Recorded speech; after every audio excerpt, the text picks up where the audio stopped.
is Julia and Ben's older sister. Julia and Sarah are estranged. Sarah hasn't done as well in life as Julia and has followed more in her father's path. Logan and Will, which are Julia's son, Will is the one who is 2 who ends up being kidnapped. David Tanner is Julia's husband, who she is separated from. He is a lawyer, and he has walked out on her because of her overprotectiveness of her sons. Mark Brewster, in 1977, he was a middle school bully who picked a fight with Ben the night of his kidnapping. His father owns a cannery in town and has powerful influence. Detective Ray Navarro is originally from New Jersey. He now lives in Detroit, and he is very close friends with Julia. They had a prior relationship, but now he is the detective on the Detroit police force. He's also Julia's source at the newspaper. Kim, I don't think it ever said a last name. She is Julia's best friend. She's divorced from Ken, who works with David. She's also an interior designer and seems to have a perfect life. Then we have Reverend Casey Cahill. He was the reverend of a mega church, and through Julia's reporting, it turns out that he was convicted of raping small children. He was convicted on tax evasion as well. Julia broke that story and found evidence to have him arrested and convicted. Alice and Leslie, who are Kim's aunt from California and her cousin from California. Archie J. Parker turns out to be a suspect because he's a sex offender, and he turns out to have taken pictures of Ben and Julia in 1977. So that's our cast of characters. I feel that it's important to say, make sure that you've read the book, because we will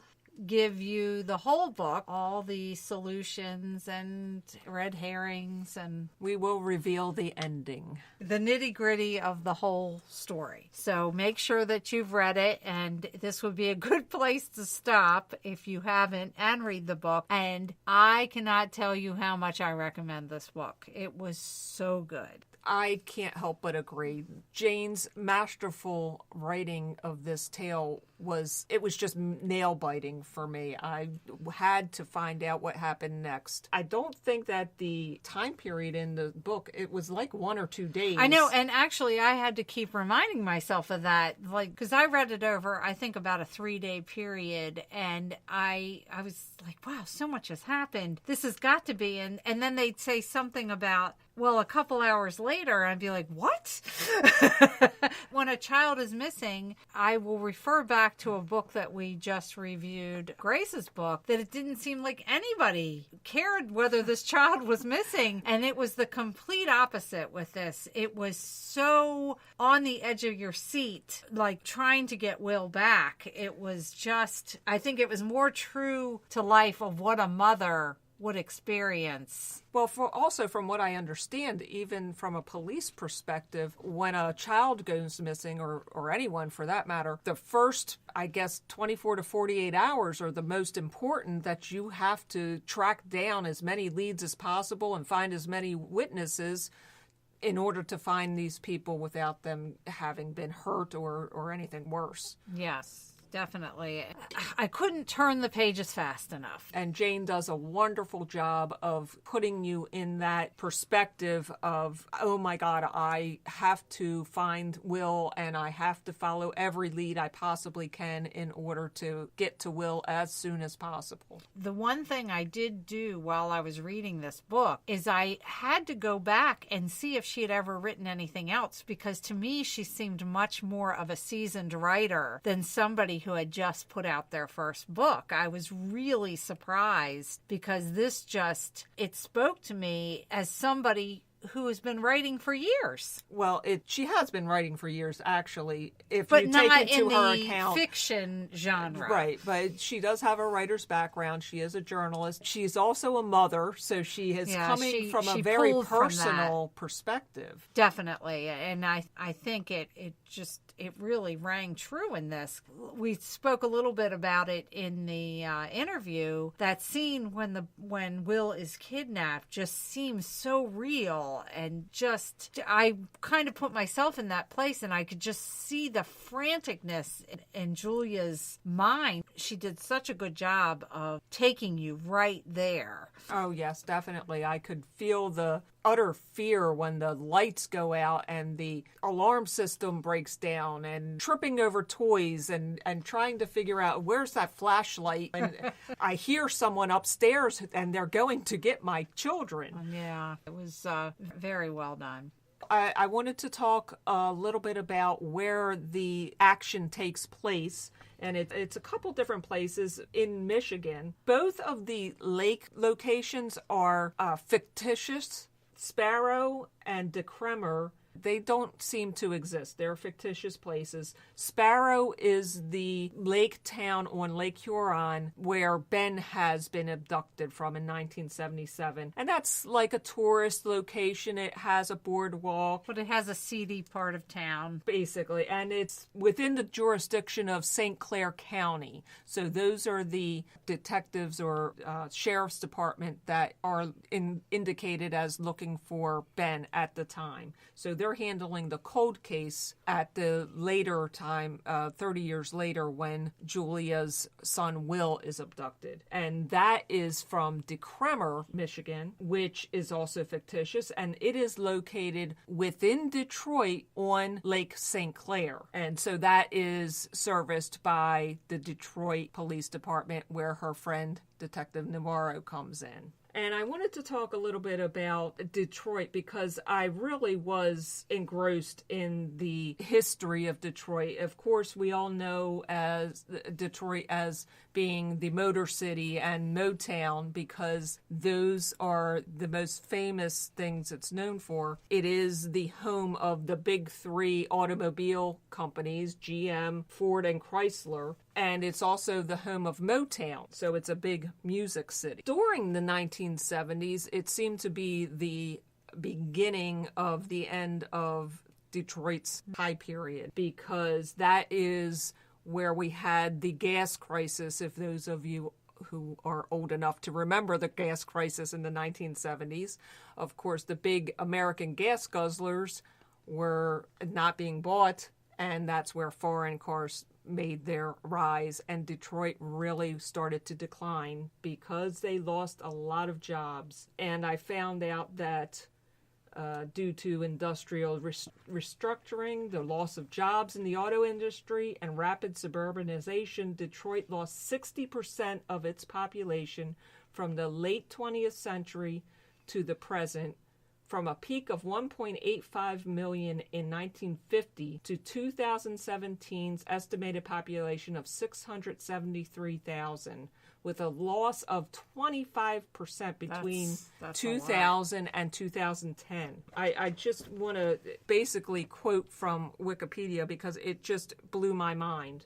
Detroit's protracted decline has resulted in severe urban decay and thousands of empty buildings around the city.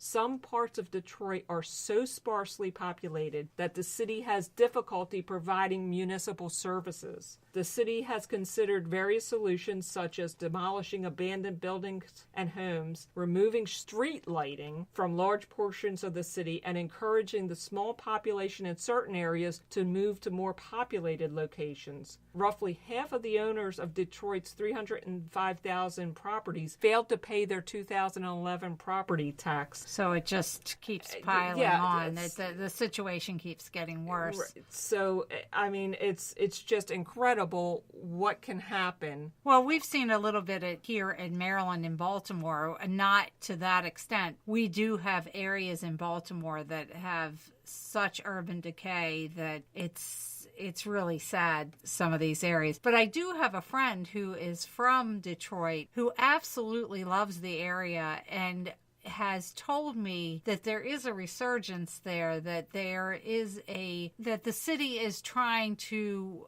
claw its way back. My friend is such an advocate for Detroit, and I love talking to her. She makes me see the better side of Detroit. So that's for you, Kathy, a woman I work with. Okay. Yeah, in my research, I did show that I think the citizens have taken the bulwark of the responsibility, and they have renovated a lot of neighborhoods and old buildings, and people are coming in and trying to rebuild the city. And it is mentioned as a city of Renaissance and named a city of design by UNESCO in 2015, and that's the first U.S. city to receive that designation. More recently, the population of downtown Detroit, midtown Detroit, and various other neighborhoods has increased. It is an increasingly popular tourist destination. It receives 19 million visitors per year. I'd definitely like to see Detroit and Michigan, especially the Lake region. It sounds beautiful. Mm-hmm. Well, they mention also in the book that there's a jazz fest every year. Oh, well, and there that you go. sounds like a lot of fun. Road trip. Yes. Okay, well, now you've heard about the last time she saw him, and you've heard our review. We couldn't, I don't know what more we can say. I have absolutely nothing on a negative to say about this. Now, we always do try to tell you something we learned from reading these books. My thing that I learned from reading this is that a crime reporter and the police can work closely together to help solve crimes. And I think that, I don't know if that's true in real life, but in this book, they definitely worked closely. Actually, it must be true, because she even said that Ray Navarro was based on a Ray that she worked with as an informant. So that must be true. Right. She must be pulling from real life, as she has had that experience.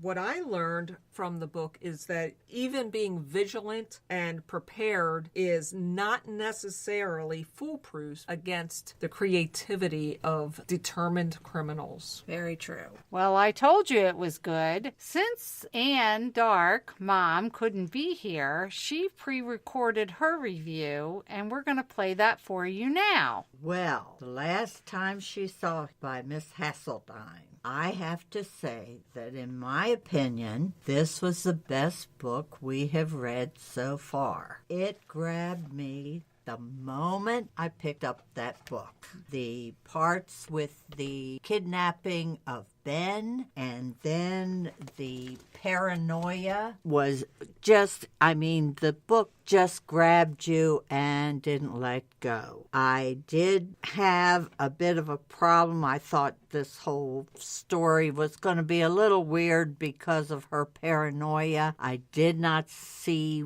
the happenings coming, that the storyline developing into what it did. I did like the way she interacted with the weirdo preacher. As I was reading the book, I felt her panic, her fear, her hysteria. She had to find her son before something happened to him. I was sad when her friend got killed. When they first mentioned Alice and her niece, something just dinged in the back of my head that said, oh, these people have something to do. I thought at first with just the minister that they were going to be followers of his. I just felt they had a lot of secret history that we didn't know about. I wasn't surprised when they turned out to be real nut jobs.